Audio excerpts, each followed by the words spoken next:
Hello, everybody. Welcome to Tokeys Politics.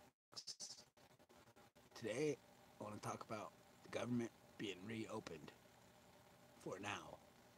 But first, load a bowl, smoke a bowl, sit back, relax, and enjoy your morning.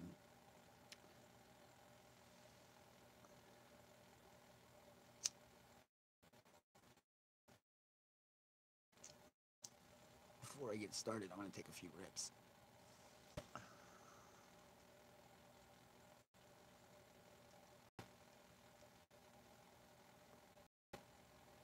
You know that the government got reopened yet. So, the first thing that we need to discuss is the bill, the temporary solution. It's okay, it's okay. I'm doing my pop politics. Oh, I thought you were talking about something else. No,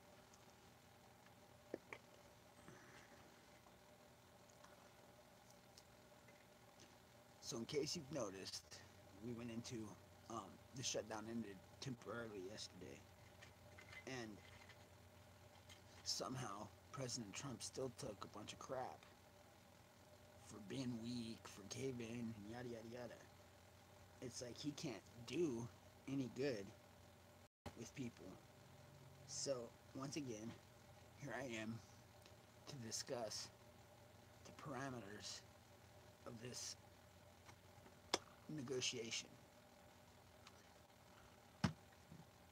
If people looked into it and heard what President Trump said, he said that this is a temporary end to the shutdown, that this is a good faith measure. What this means is that he's given the Democrats a chance to fund the wall. He's given the Democrats said that they won't fund a wall as long as nobody's talking, as long as the government's shut down. So President Trump, being a negotiator, gave a little. He reopened the government. He let government workers get paid. He gave enough time for them to get back pay. And now we wait. We wait to see if the Democrats cave on the wall. Or are they going to keep up with their same old bullshit? Are they going to go try to do some backwoods deal to screw us in the long run? What they're doing is trying to find a way to backdoor out of it.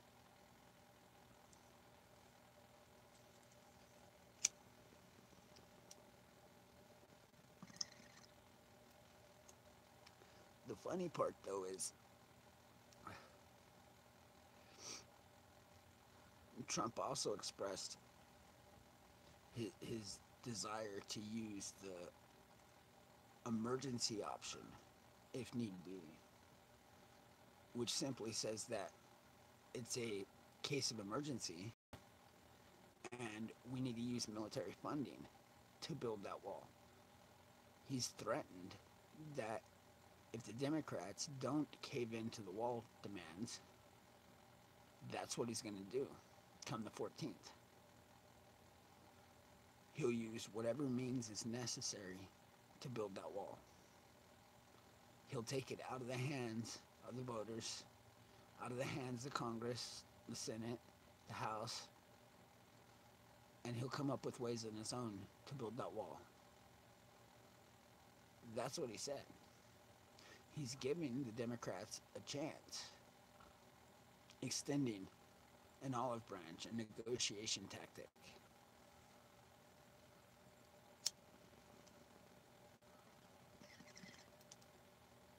So I spent all day reading these posts about how President Trump caved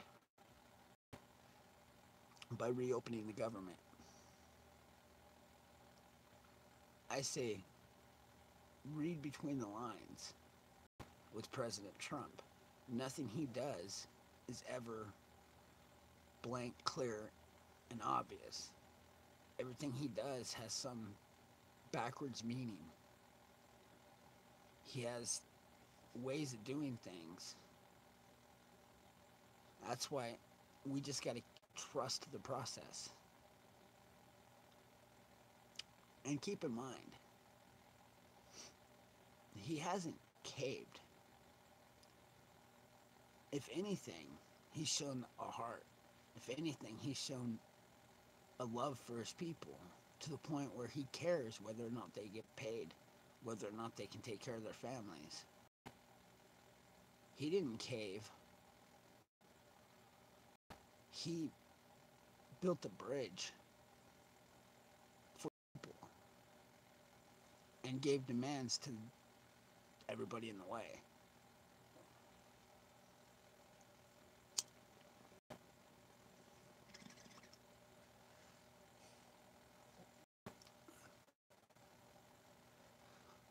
Now it's up to the Democrats. It's up to the rhinos. Fund the wall, get the wall built, or President Trump will take that option out of your hands. And these negotiations that the Democrats are even suggesting, complete total gun confiscation, I mean, that's not even reasonable. What they're bringing to the table is bullshit. And it's a clear slap in the face of our president and border security. They don't want that wall. They don't want their voters stuck outside this country. So they're going to do whatever they can to stall and prevent that wall. So what President Trump did is he put the ball in their court. He said, fine, if you're not going to talk until the government's reopened, I'll reopen the government enough for everybody to get paid.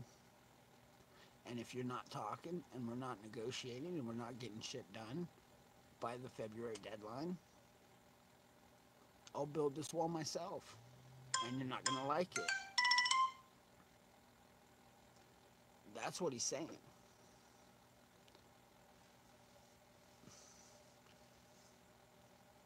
And remember, he doesn't give two shits about votes. He doesn't give two shits about reputation, legacy as a president. He doesn't give two shits about that. He was never a politician. He never really wanted the job. He did it because he felt he had to.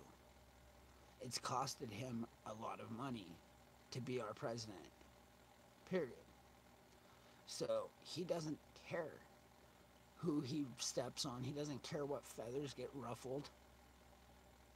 He's going to stand up there and he's going to stand up to bat and he's going to take the whole count. Because he's smart. He's a negotiator, a businessman. That's what he does. Sometimes we have to give a little to get a little.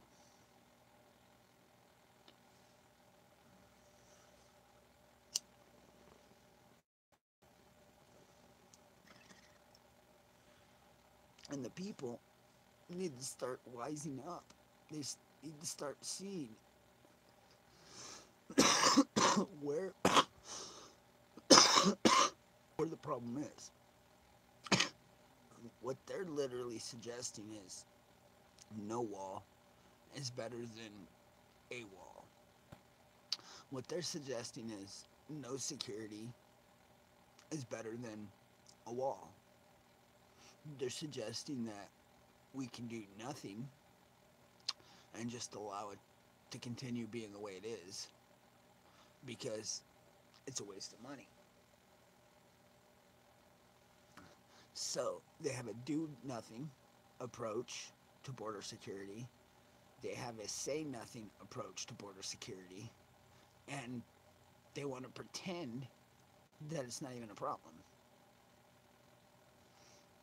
Well, I suppose if you vote for the side that wants America to fall apart and fall in the hands of socialists, if you are part of the party that wants your citizens to be second and third class citizens, then yeah, I guess you would fight the wall, wouldn't you?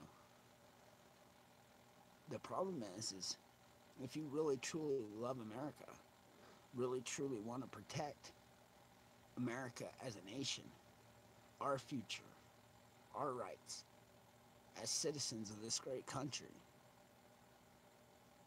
you would understand that we need a wall, we need underground sensors, we need sensors for going over the wall, we need armed guards, we need buffer zones, guard towers, barbed wire fences, and whatever else it takes. Throw some landmines in that buffer zone. What we need is complete 100% deterrent.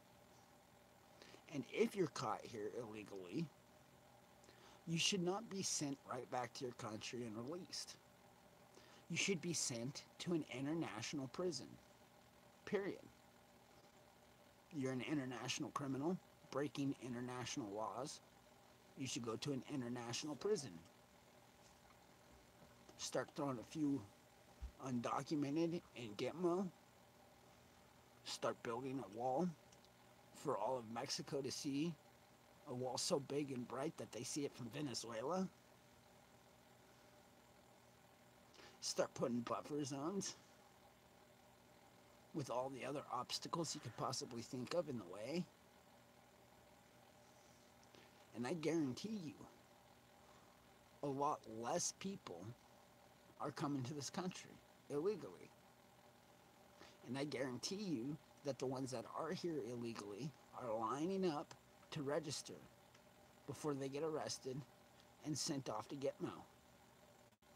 Period.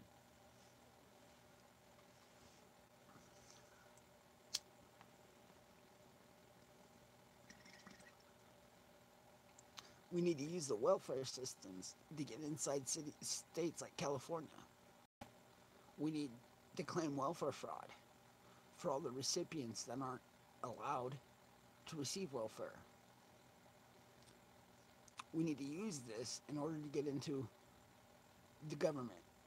We need to claim that California and other states like California has a lack of competence in their leaders because their leaders no longer represent the American people. We need to get inside their state offices. We need to federally investigate, even if we have to use the government to sit in some of these offices because they've become corrupted. They've become more interested in protecting people who come here looking to destroy this country than they are defending our own rights as American citizens. They're not interested in building a wall or any other safety measures that could potentially save this country.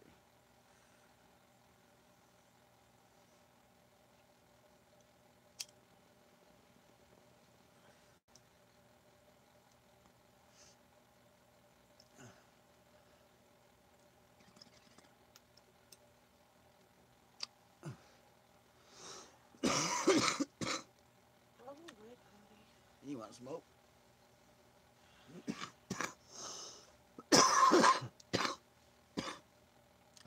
So, I'm going to leave you guys with this thought.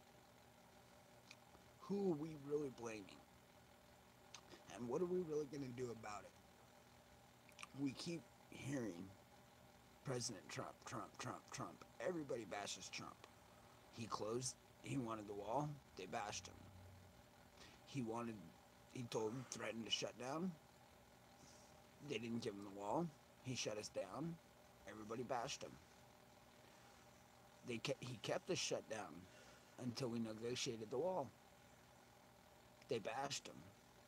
He reopened the government so that American citizens and people can get paid.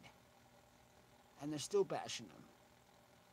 What does this guy have to do to quit being assaulted verbally? What does he have to do to finally be recognized as the people's president? 6:30.